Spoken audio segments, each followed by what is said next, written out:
major focus of what we've been asked to speak about today is related to the bear breech, and obviously the fact that running merino Dohne background gives you the ability to have non-mulesing naturally as part of what you're doing, and certainly our business, Fox and Lillie, has been pretty closely involved for the last 8 years, and probably what's been one of the most successful campaigns for getting premiums for wool of the non-mulesed nature, and that's the responsible wool standard.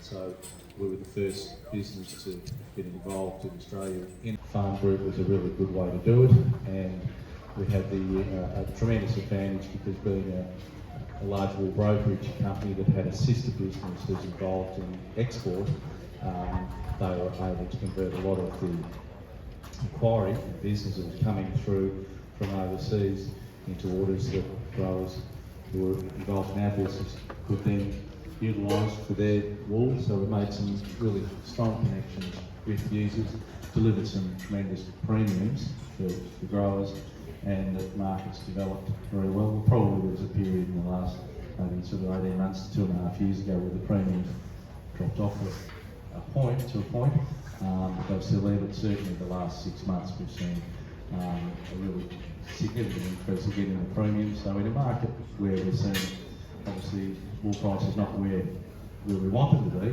wool prices not where we need them to be, but it's really a constrained retail environment at the moment. But if you're looking at wool that's worth 1,400-1,500 cents clean, and you're able to get another 150 cents a kilogram premium, talking clean cents, these prices, it's a solid 10%. In this market where your overheads are still your overheads, if you can increase your top line by 10%, then that's all going to play straight through to your bottom line.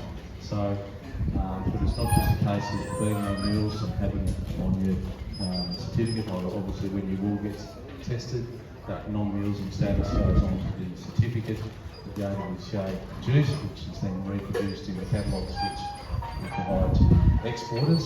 But taking that a step further, I think not everyone is aware that they might want to join the sustainable scheme or the Authentico scheme.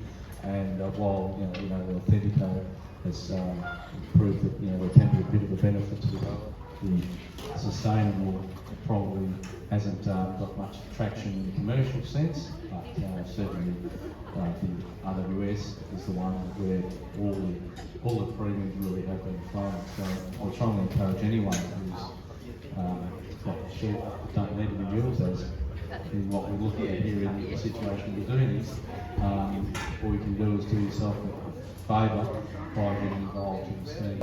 A really suitable product like a Dohne sheep that doesn't need the mules, and certainly guys like Non-mulesed have been involved in our program for a number of years, and he would certainly be able to attest to the fact that he's put a lot more money in the bank with it.